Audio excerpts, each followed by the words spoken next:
Right, so I'm here to give my take on what I think's going on, or what I know, pretty much sure is going on in Israel.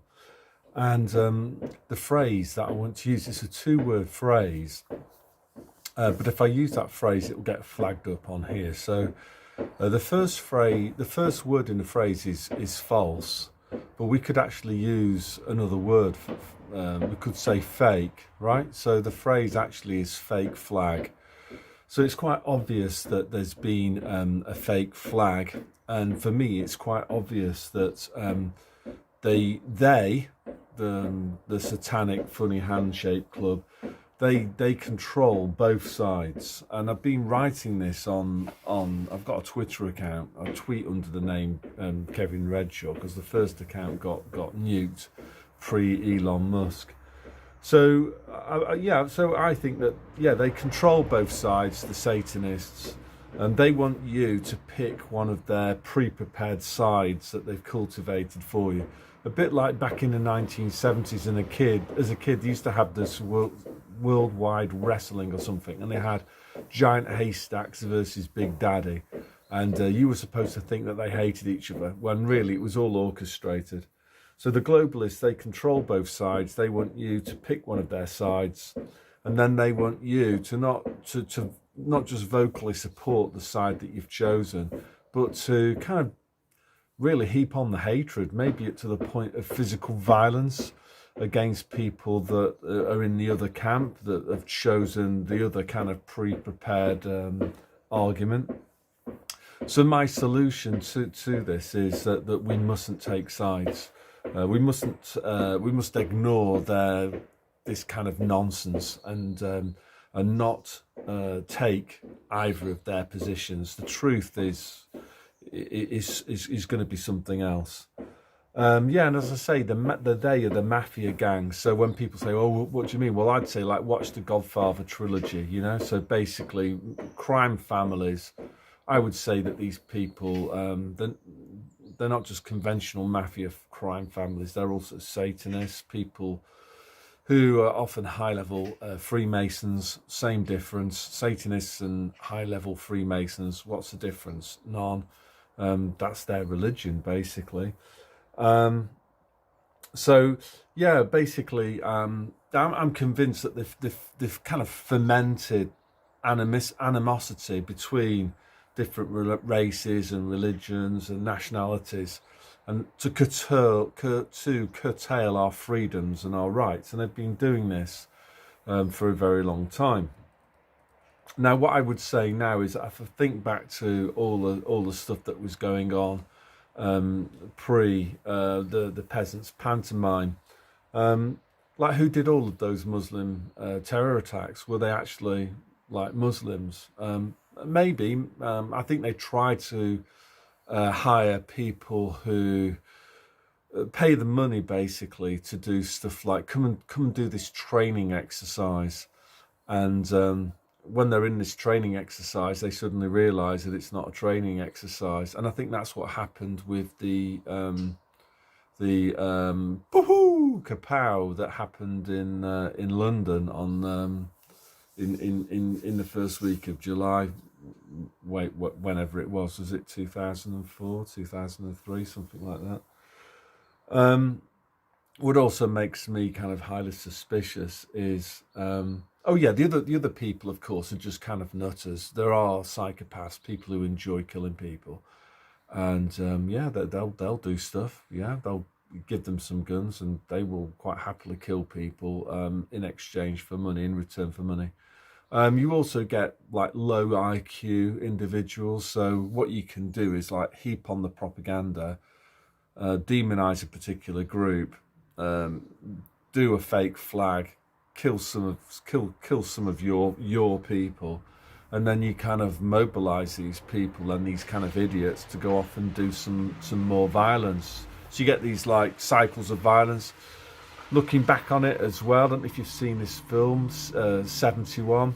In that film, it was almost like admitted that basically the troubles in Northern Ireland, that's basically what was going on. They managed to create a cycle of violence, and it was initiated by fake flag operations. So the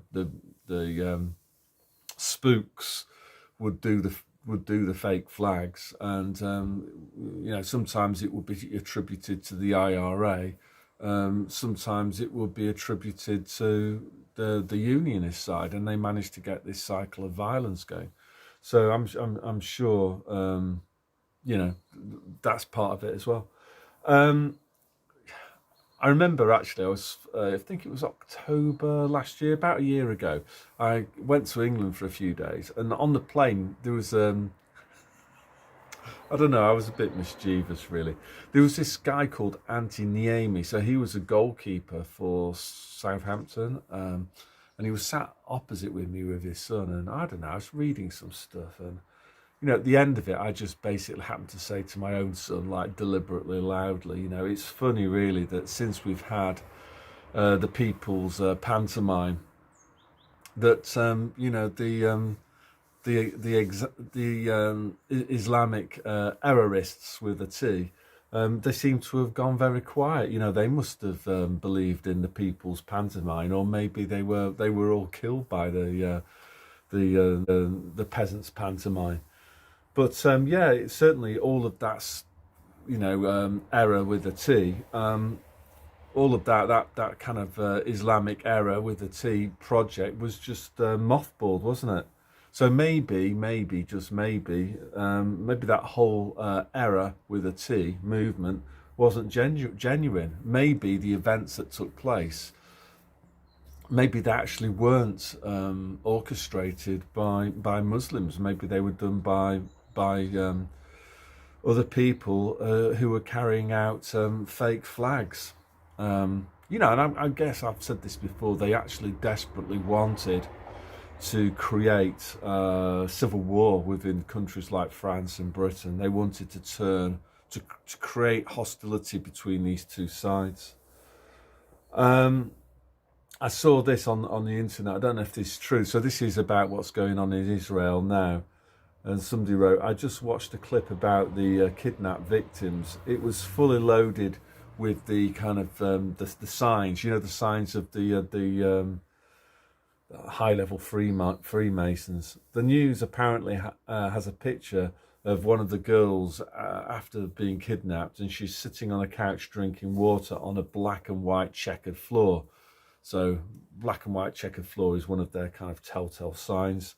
Then they interviewed a dad who was crying with no tears. Then they showed a graph of deaths since 2008, and the graph colours were in blue and yellow.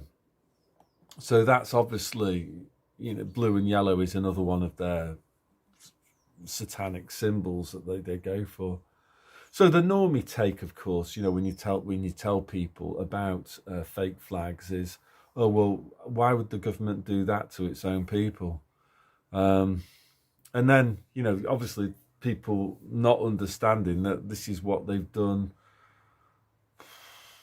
well, for most of modern history and probably before that. So they funded both of the major protagonists in 1914.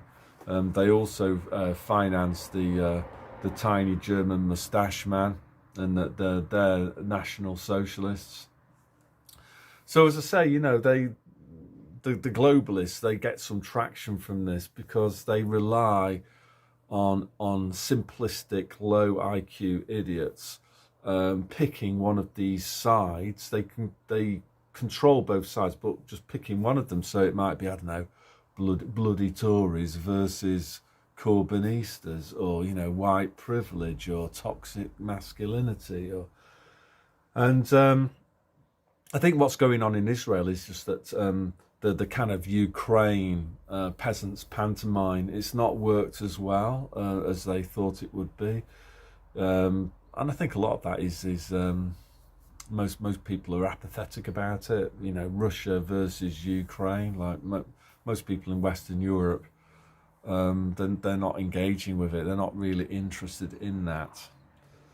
That's not to say that some of the fighting might be genuine. As I say, what often happens is that they actually might be able to lure in some real Ukrainians or some real Russians or some real Muslims or some real Jews, and get them to do some fighting after they've propagandized them and got them to believe in these fake flag attacks. So you get these cycles of violence. We then go on to, I've just scribbled some notes down here. So we then got on to obviously the issue of the 4-star hotel dinghy diver type people. So you're importing fighting age men. I really hope not, but will they be given the go ahead? Right, now's your time to create chaos here, in the hope of maybe trying to get some cycles of violence going between Muslims and Jews, Muslims and Christians. See if they can get that going in the UK. Maybe hoping that they can get ordinary Muslims to fight on their side in Britain. Let's hope not. Let's hope not. So, so I'm also reminded of Matthew chapter 24, verses 4-8. So, and Jesus answered and said unto them, take heed that no man deceive you. This is what the fake flags are all about. For many shall come in my name, saying, I am Christ, and shall deceive many. And ye shall hear of wars and rumours of wars. See that ye be not troubled, for all these things must come to pass, but the end is not yet. For nation shall rise against nation, and kingdom against kingdom. And there shall be famines and pestilences and earthquakes.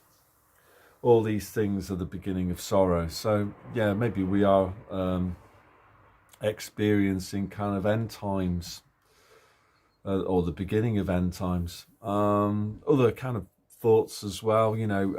I know people who are like this, who are, they don't consider themselves stupid.